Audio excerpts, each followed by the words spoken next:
Hi, Govanen. Welcome to the Tolkien Lore Channel. I'm the Tolkien Geek, and somebody sent me an article recently that was so bad that I just had to respond to it, and that was really the point of them sending it to me, so congratulations, you got me. This one is called 10 Ways Lord of the Rings Has Aged Poorly, and I think that the article would be better titled 10 Ways in Which I Failed to Read Lord of the Rings Very Well. And it's also really more of a 5-item list than a 10-item list, but we'll get into that as we go along. So basically, this is ways in which this person thinks that The Lord of the Rings didn't age well, and all of them are wrong, and all of them are kind of stupid. So let's just get started and see what's wrong with this, shall we? First, Tolkien's writing features plot cul-de-sacs for the sake of world building. Tolkien's Middle-earth is one of the most meticulously crafted fantasy settings in existence. Apart from The Lord of the Rings, he details the history of Middle-earth in the Silmarillion and had tons of personal notes on the world. While this makes for an incredibly rich setting, it occasionally resulted in clunky storytelling. When the main 4 hobbits take an unplanned detour through the old forest and meet the strange Tom Bombadil, readers are treated to many pages about a character who will soon disappear from the plot. While this establishes more about the world of Middle-earth, modern audiences are used to very streamlined stories and expect every chapter of a book to advance the main plot. Is that true? I mean, I think that's true of movies. I'm not so sure that that's true of books, where by definition you have more time to spend on things. I mean, maybe modern audiences do tend to expect that, but I'm pretty sure audiences who expect that out of books existed back then too. Tom Bombadil has always had his detractors for this very reason. So to say that this is a thing that makes the story age poorly is off on the wrong footing already, because Tom Bombadil has always had people who didn't particularly like him because he just represents a detour in the plot, so to speak. But it's not even true that he's just a plot cul-de-sac. Tom Bombadil is the one in the book who gives the hobbits the 4 daggers, one of which Merry will eventually use to stab the Witch King in the back of the knee. So it's not like this has zero impact on the further plot of the book.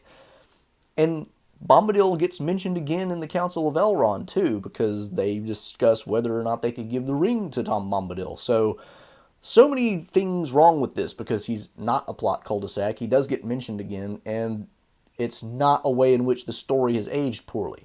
I would also argue that Tom Bombadil, contrary to what this guy says, where it tells us more about the world, it actually doesn't tell us more about the world. What it does is introduce an aspect of mystery to the world, which is designed to get us thinking in bigger, broader terms of what Tolkien would call a fairy story. There's this idea that the world is much bigger and much more, mystical than what we might be ready to accept, and Tom Bombadil really starts to introduce us to this idea in this whole adventure, because we have the Old Man Willow, we have Tom Bombadil, we have the Barrow-wights, and we get this vast sweep of history brought up kind of in Tom Bombadil's talking to the hobbits. The purpose of Bombadil is not to flesh out the world, but to make us just ask questions about the world, because there are just things in it we can't know everything about. And to me, that serves the purpose that it is really useful to serve, which is it puts us in a fairy story setting. And up to this point, we haven't really been in a fairy story setting in the traditional sense. Fantasy, yes, maybe, because there are fantastic elements, magic rings and all that stuff. But Tom Bombadil lands us squarely in the idea of fairy story, I think. And that's really the first time it happens in the story, and therefore he serves a rather important purpose. Number 9. Random characters show up for a short amount of time in The Lord of the Rings. Now you're already getting an idea of why this is only a 5-item list, because this is effectively just a repeat of the previous point. He tries to make it a little bit different, but I don't think it really succeeds. The Silmarillion and some of Tolkien's other writings, which were compiled into the history of Middle-earth, cover a lot of the world's history. Some characters from these writings, notably the elf Glorfindel, make small appearances in the Lord of the Rings, but don't influence the plot too much before leaving. Tolkien fans love these cameos, but many modern readers are left frustrated by them. Readers of contemporary fantasy, like A Song of Ice and Fire, are used to characters sticking around and making surprising contributions to the overall plot. Though this element of Tolkien's writing may have aged poorly in novel form, having cameos from random characters does seem to be taking off in the Marvel Cinematic Universe.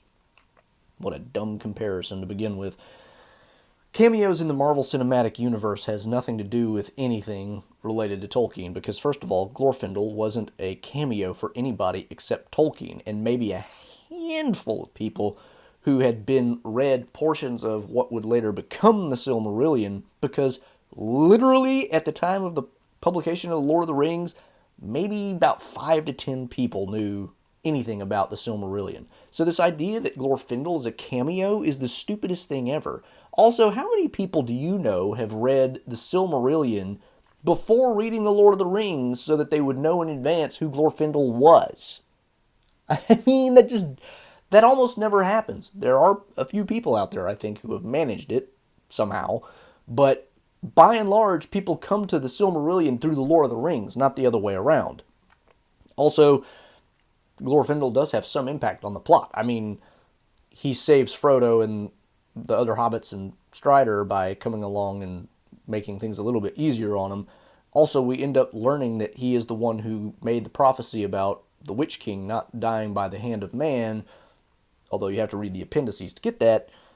But it's like, that's why this story is the way that it is. Tolkien has a vast backcloth of history that you can look at, and you got to have characters in there who just aren't going to be there throughout the whole thing.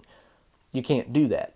And then the other part of this that I find really silly is that he says that in the Song of Ice and Fire we have characters who are, they just stick around forever and make surprising impact on the plot.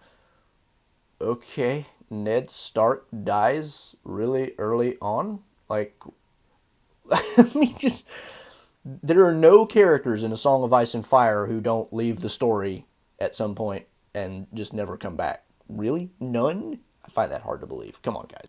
Number 8. Tolkien's heroes seem invincible. The Lord of the Rings largely centers on a war, and they are written by a war veteran. Considering these facts, it's strange that none of the main characters die. Fans of the film adaptations might argue Boromir, but in the books, he was a very shallow character simply meant to show audiences the effect of the ring.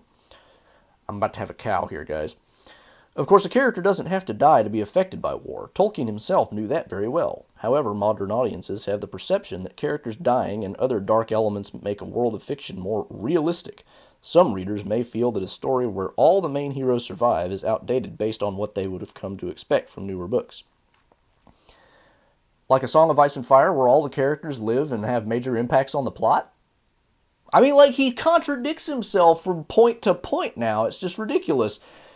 Also, Boromir is a shallow character in the books. He's more fleshed out in the books than he is in the movie. Now, granted, Peter Jackson did a really good job of fleshing out Boromir's character in a relatively short space of time, but there's a lot of stuff in the books that flesh his character out too. It's not like he's just there and he's just a foil for for Frodo, who falls victim to the ring and then does whatever. I mean, it's not that simple. A lot of people may think it is because they're reading at a very surface level, but if you really pay attention to everything that happens in the book with Boromir, there's a good bit there, and we learn more about him later after he's dead through people like Faramir, Denethor, and even Gandalf. So it's not like Boromir is just this really shallow character. So that's just stupid. Also, none of the main characters die. I guess main characters includes exactly 9 people, the members of the Fellowship. Keep that in mind because that'll come up again. But you have to exclude other people like Theoden, for instance. Theoden dies. Theoden's a pretty major character. If you want to say he's not a main character, we could argue about that, I guess. But I wouldn't call him a minor character either. I think if you're going to categorize him, you'd have to put him at least somewhere in between minor and main. He is clearly a major character. We spend a lot of time with him. So this idea that the main characters seem invincible is just stupid. Also, Gandalf dies. Legitimately, he dies. Now, he comes back to life, okay, but he's not invincible. He does die. And even after he comes back to life, and Denethor says, "You might have met your match in the Witch King," and he says, "Maybe." clearly implying that he could die again. So it's not that he seems invincible. Also, Frodo dies, or almost dies rather, 2 or 3 times. Shelob getting stabbed by the spear in the mines of Moria, and almost getting killed by the Witch King at Weathertop by being turned into a wraith. So it's not like they seem invincible. Now, Aragorn seems invincible, but there's a reason for that. Aragorn is supposed to seem way more and above everybody else. That is kind of the point of his character, because the story is written from the point of view of the hobbits. The hobbits do not seem invincible by any stretch of the imagination. The other characters kind of do in some ways, except, like I mentioned, Gandalf dies, Boromir dies, Theoden dies, Denethor dies. I mean, Faramir almost dies. Good gravy. I mean, there's just people dying left and right if you actually pay attention. But of course, you'd have to say that they don't count because they're not main characters. But up to the point of Boromir dying, are any of the hobbits main characters? Because they say that Boromir's character is shallow. Well, Merry and Pippin don't have a whole lot of characterization. Especially Pippin. He's just the goofball that's kind of comic relief for most of it. And what about Legolas and Gimli? They have less character than anybody in the entire book, probably. In fact, they're probably less developed than Theoden is. So, the rationalization you have to engage in to make this plot point work is just insane. And he's going to contradict it later on, so like I said, keep it in mind. 7. Some of the Lord of the Rings main characters lack agency. Contemporary readers like their principal characters to have agency in their story, and characters who don't are often maligned. A good example might be Twilight's Bella Swan, who many readers dislike due to her passive role in the narrative. In The Two Towers, Merry and Pippin are largely passive characters. They begin the book captured by a pack of orcs and stay that way until the Rohirrim kill the orcs and allow Merry and Pippin to escape with little effort. Later, they become passive observers of the Ent's destruction of Isengard. Even the team behind The Two Towers film adaptation thought that modern audiences would be unhappy with this depiction of the hobbits and updated their story to make them a bit more involved. Okay, so like I said before, Merry and Pippin are not very well-developed characters up to this point. And so the idea that Boromir's main character, but Merry and Pippin are, is kind of a problem. Also, this idea that Merry and Pippin have little agency. Okay, Merry has relatively little agency, but he's also knocked unconscious by the orcs and doesn't wake up for a good long while, and therefore is not able to do anything. That doesn't mean he has no agency. Pippin, on the other hand, actually does quite a bit. He manages to find an opportunity to cut his ropes, retie them in a loose knot, and then eventually run off also and escape from the orcs long enough to throw down his brooch so that Aragorn can find it. That's not agency? I mean, sure, the brooch doesn't help him escape later, but he does untie his own ropes and make it so that he can untie them again later, which is how Merry and he escape, not because the Rohirrim attack. Now, Rohirrim, they give him the opportunity to escape, but if he hadn't untied his hands earlier and made it so that he could untie Merry in his own legs, they still wouldn't have made it out of there. I mean, this idea that the Rohirrim attack and that just makes it easy for him. No, Pippin had to set that up. Also, they meet Treebeard and tell him all this stuff, and that kind of sets off the Ents attacking Isengard. Now, do Merry and Pippin do a whole lot in the process of the attack on Isengard? No, but they're two little hobbits against a relatively significant force of orcs we have to assume was left at Isengard, because there is some combat there, we are told. And then, what do you expect them to do in that? I mean, like, and doing it the way that Peter Jackson does it, I think, is just silly, because now we have to assume that Treebeard knew nothing about all these trees getting cut down, and Pippin somehow knew about it, and therefore he led him over there. It's like, it just creates a plot hole in the Peter Jackson film, which I find silly. And he's acting like this solves the problem. It's like, no. Also, you have to look only at The Two Towers to get this idea, because Merry and Pippin will later go on and do more stuff. Pippin will save Faramir, Merry will save Éowyn. Things will happen because these characters do things in their own stories. But no, we're just going to narrow our focus to The Two Towers so I can artificially create a point for a piece of journalism on the frickin' internet. This is the stupidest thing ever. 6. The story takes a while to get started. A lot of modern media, books included, are very concerned with hooking audiences as quickly as possible. In an oversaturated landscape of fiction, it makes sense that books need to do everything they can to prevent readers from putting them down and moving on to the next one. Because the Lord of the Rings books were published in a very different setting, they do not have the same sense of urgency. For audiences who are used to fantasy stories that start during or an exciting action scene or else at the book's climax before flashing back, the Fellowship of the Ring's opening will likely feel quaint and outdated. Were it to be published today, readers might not make it through the somewhat dry explanation of what a hobbit is before deciding they'd rather read a Brandon Sanderson book that starts with a magic-fueled assassination instead. First of all, how many people actually read the prologue before reading The Lord of the Rings for the first time? I'd be surprised if it was a majority. Second, lots of people still find The Lord of the Rings quite fun to read, and therefore, this idea that it's aged poorly, people are reading it. They're still reading it, and they're still enjoying it. I mean, but the other problem here is, why is this an age problem?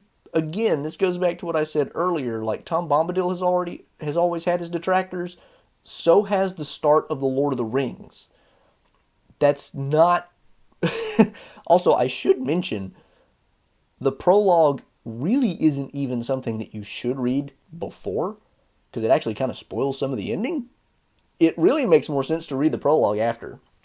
But that aside, this has always been a complaint about The Lord of the Rings, is that it's slow to get going. That's not a way in which it's aged poorly. It's just some people like this kind of story, some people don't. It's just, again, somebody tasked this guy with, find 10 ways in which the story aged poorly and make an article about it. And he very desperately came up with something that has no relation to anything about whether it's aged poorly or whether it's anything like what the story actually is, or, he read a Cliff's Notes version and came up with 5 things that he thought he could figure out, and that's about it. Alright, so the last 5 points are all kind of the same point, and, well, we get started pretty heavy with it right here. 5. The Lord of the Rings books lack diversity. You knew it had to happen.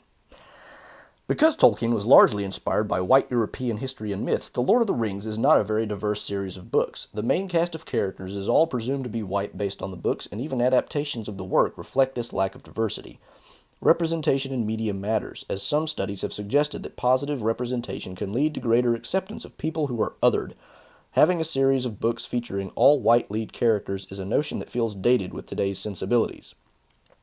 First of all, I don't think there's anything, anywhere, in any of the stories to suggest what color-skinned dwarves actually have. So the fact that you say that all their skin colors are presumed to be white based on the books is actually kind of a lie. But also, why is this a way in which it's aged poorly? Like, that's a way in which modern audiences may expect different things out of their media, but frankly, I think we've seen over the last several years that storytelling that first and foremost tries to check off the diversity boxes ends up being poorer storytelling, because you're not focused on how do I tell a good story, you're focused on how do I make it diverse. And then that just does not work.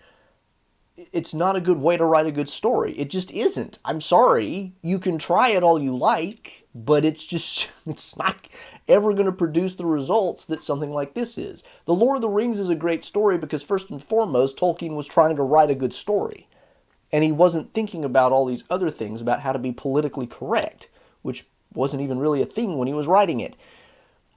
Thank goodness, because it probably wouldn't have been as good a story otherwise. But it's not like the whole idea of having just a single group of people is a problem. I mean, look at movies that have been released just in the recent past. We just had a movie released called The Woman King, which is all about black characters. And that's just one set. Okay? Are there others that you could point to? I mean, like, all the Batman movies had really just, I'm referring here to Christopher Nolan's, pretty much all just white characters. Did it work fine as good storytelling? Yeah. Those aren't that old. I mean, it is not necessary for a story to have a diverse cast in order to be good entertainment. Is it important for some people in those other communities to have stories in which their own race or whatever features prominently? Okay, maybe. I'm not denying that, but does that mean every story has to do that? I don't think that's the case. So to say that The Lord of the Rings has aged poorly on these grounds, to me, is just silly. 4. Some races in The Lord of the Rings are inherently evil. In The Lord of the Rings, there are certain races that are only represented by evil characters. The orcs, uruks, and goblins, for instance, only appear in the form of evil antagonists, leading readers to believe that all members of these races are evil. Tolkien said, "Nothing is evil in the beginning," which is a good sentiment. However, when every character from a race is shown to be evil, it does make readers think that every member of that race must be evil. Even if the races depicted are fantasy races, the idea that a group of people is all born with the same immutable qualities is outdated and frankly problematic. Okay, again, somebody hasn't read the actual text here, because if you read The Lord of the Rings, there are a few things that should pop out at you if you're paying attention to this specific issue.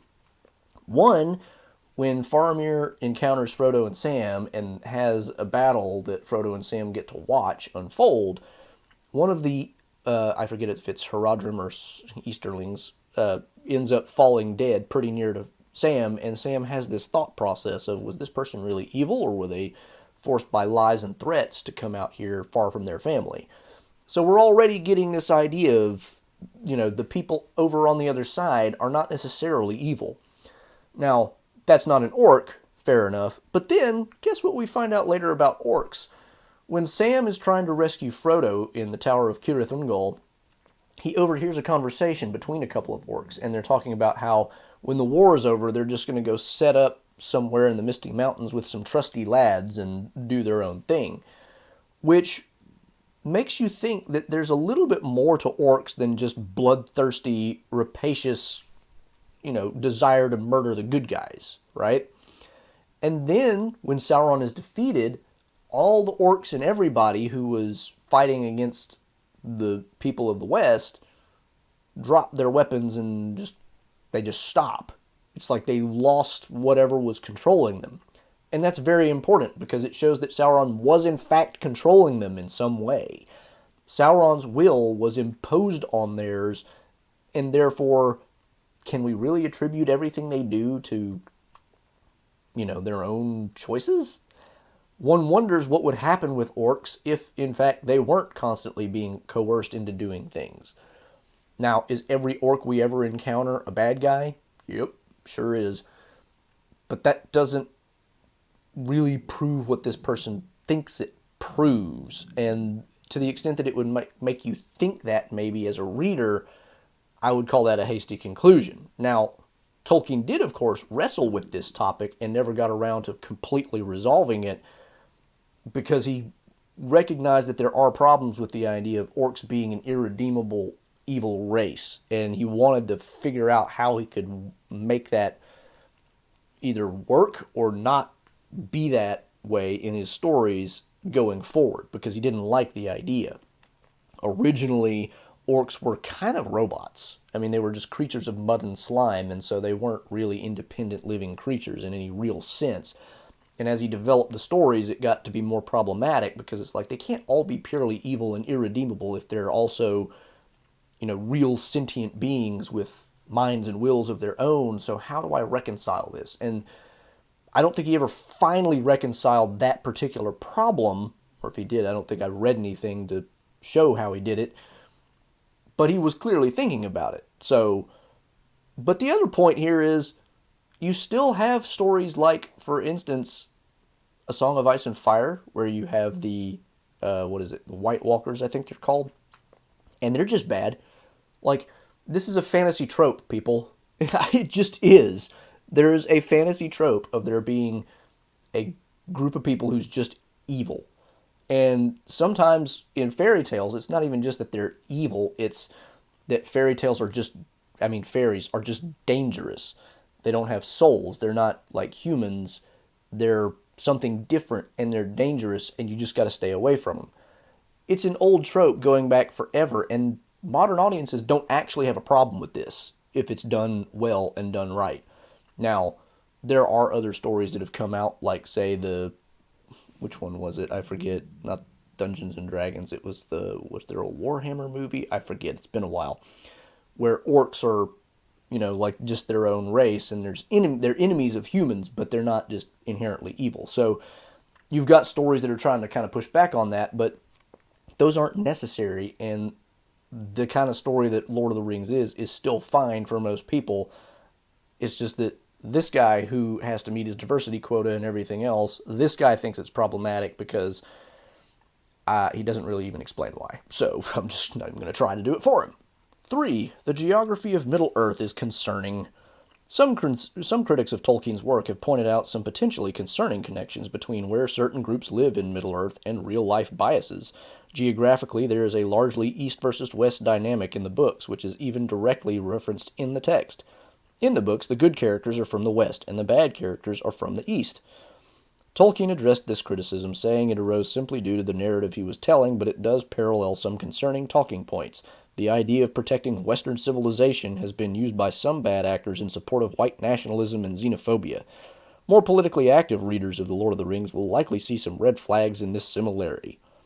The only red flag I see here is in your own political biases, pal, because it's clear which side of the political aisle you're on, and I guarantee you that if somebody were to say that we want to protect Western civilization and culture, meaning the arts and the history and the things that have been produced by Western Europeans over the course of centuries, you would probably still categorize that as a white nationalist thing to say, even though there's nothing white nationalist about wanting to just preserve the culture that a lot of people still value. So this idea that there just happens to be a west-east thing in The Lord of the Rings, this guy already mentioned the Silmarillion. Has he read it? Because in there, the story isn't about west-east, it's about north-south. So, okay, what does that prove? It's like, you gotta pick a direction, man. The good guys are gonna be on one side of a line, and the bad guys are gonna be on the other side of the line. That's how wars work. You have people coming from different directions, and they meet in a middle. The middle defines what direction. That's just the way it works. You can't avoid that. So the fact that he picked west-east makes it bad because it just so happens that some people who are white nationalists talk about west versus east? Give me a break. I mean, this is literally like third grade level thinking. That's how bad this is.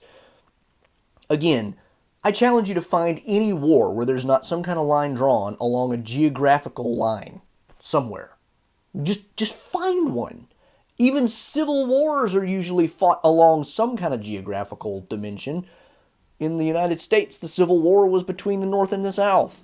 In England, there was civil wars too, and they were probably also fought more or less in the same way because one set of families would side on one side and another set of families would side on the other side. It's like if you have a pockmarked checkerboard of families, that just leads to total chaos. And that's why people tend to side with who they side with, because it's a whole heck of a lot easier to side with a side that you're already literally on the physical side of than otherwise. I mean, this is just stupid. 2. Tolkien's work features uncomfortable racial terminology. Like I said, these last 5 points are all really just the same. While possibly not intentional on Tolkien's part, there are certain words he chooses to use that in a modern context raise a few eyebrows. While Tolkien himself professed to be anti-racist and there is strong evidence to support he meant this, some of his terminologies were ill thought out and have aged poorly. A clear example of this comes in Chapter 10 of The Fellowship of the Ring, when Aragorn is discussing the Nazgul with Barlaam Butterbur. Yeah, you didn't think that was going to come up in this, did you? The innkeeper says that, "No black man shall pass my doors while I can stand on my legs," and also refers to the Nazgul as using a slur. These lines have aged very poorly and are likely to detract from the intended message of love and cooperation in the books. Oh, man, when I talk about stupid, this is probably the stupidest point of the whole thing. Barlaam Butterbur is talking about the Nazgul and calling them black men. And this is a phrase that gets used several times by different people. Why are they called black men? Well, it ain't because of the color of their skin, because they're literally invisible. Okay? It's this is just pathetic. And it says that he uses a slur. And I had to really figure out what he was talking about here. And I think I know what he's talking about because I knew hands off just what had to be the term he was referring to. Because Bartleman Butterbur says, spooks or no spooks, they won't get into my... I don't remember exactly the full line, but he calls them spooks. And I'm like, that's the only term that I can think of that could even possibly be a slur. Because everything else is just normal language. But of course, when he says spooks, he's talking about ghosts, right? I mean, everybody knows that, right? Literally everybody knows that, right? I mean, here we are, just after Halloween when this is getting published. Well, not just after Halloween, but, close enough. I'm recording it the day before Halloween, if anybody's interested. And anytime I hear the word spook, that's the first thing I think of. Or, in some contexts, I think of CIA operatives. Well, it turns out that the word actually has been used as a racial slur. And I had to look that up to even find that out, okay? So, this guy apparently just thinks too hard about these topics and cares way too much about it that he would even know it. But it's like, really? Nobody reading this story would jump to that conclusion. Everybody calls the Nazgul black men because they're wearing black robes. They can't see their skin. And we know that they're invisible, and that's why. But we also know that they're all just assuming that they can't see it because they're just covered up too much in their hoods and cloaks. None of them know what they actually look like. And so they're all just referring to them by the only thing that they have as a descriptor. The big black cloaks that they're wearing that cover literally every part of them. And the fact that they're spooks is a reference to the fact that they're undead. That's really all that is. So this idea that this is a racial thing, and this is what he reaches for. There were easier apples for him to reach for on that tree. There were some really low-hanging fruit that he could have gone for, and this is what he went with. This guy's got to be the laziest researcher on their staff or something. I don't know. It's just bad. Number 1, and you knew this one had to be coming because we hadn't got to it yet, Tolkien's world features very few women. Lord of the Rings is largely a story about male characters. The female characters in Tolkien's work are largely sidelined or defined by their relationships to men in the story. Celeborn is going to tell you to hold his beer. By today's standards, this type of storytelling doesn't really hold up. Similar to ensuring there is good representation across races, it is also important for media to portray characters of multiple genders. Though Tolkien does include some good moments for his female characters, notably Éowyn slaying the Witch King, they do not feel like fully realized people. Wow, okay. They don't feel like fully realized people.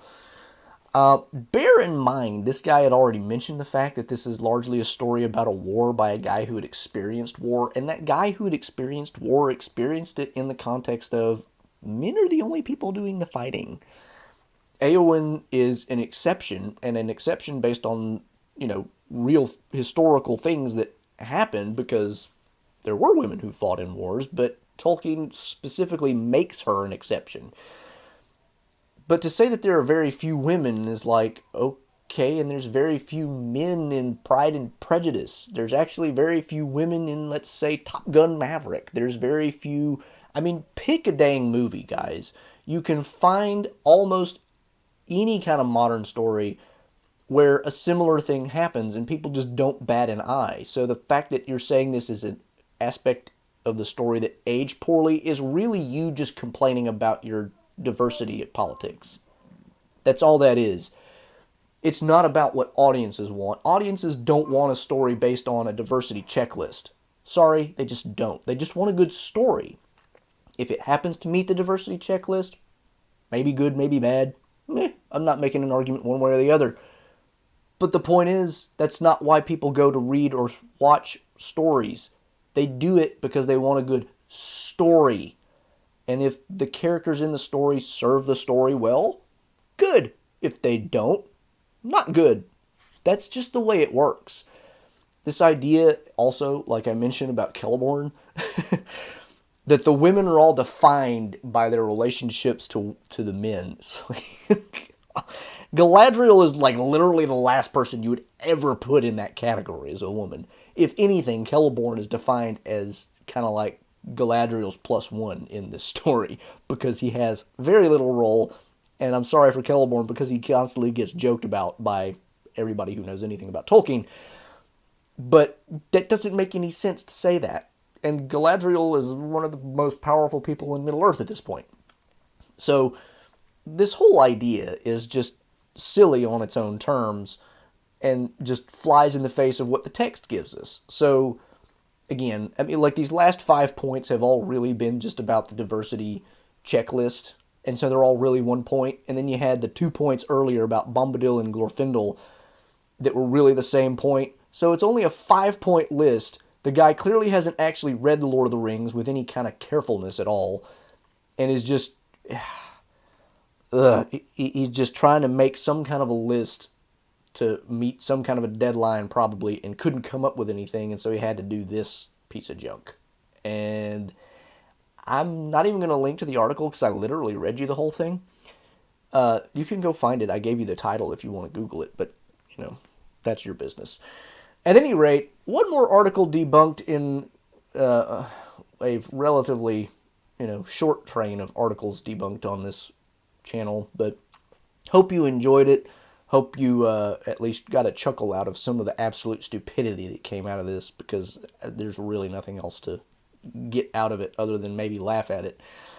But anyway, if you did enjoy it, please give it a like, share it around for anybody else who might want a nice chuckle, I guess. Maybe avoid it if anybody's at risk for a brain aneurysm. But, you can find me on the usual other platforms. I've got podcasts. You can find me on Twitter at JRRTLore for occasional Tolkien-related trivia questions. And you can support me on Patreon or Utreon or through YouTube memberships. Until the next time, I am the Tolkien Geek, signing out for the Tolkien Lore channel. Namarie.